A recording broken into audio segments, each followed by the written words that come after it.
Здравствуйте. И сегодня у нас с вами очередной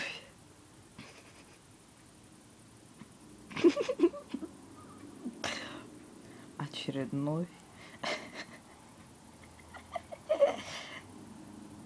очеред...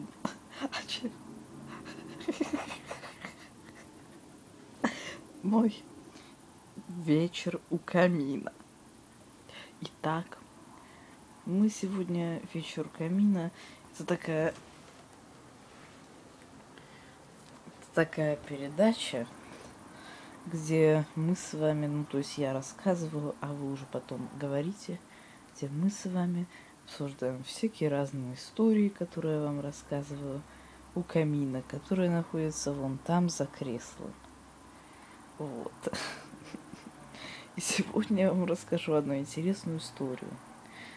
У одной женщины была дочка. Только ей было 19 лет. И она рассчитывала, что та еще девственница. А нет. Как-то она рылась в своей комнате, проверяя, нет ли у нее в шкатулке спрятанной девственной плевы.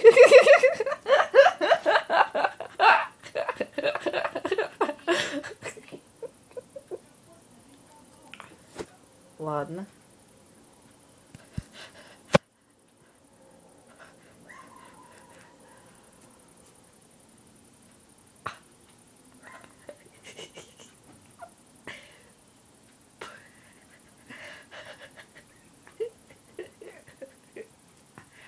Подписывайтесь, ставьте лайк.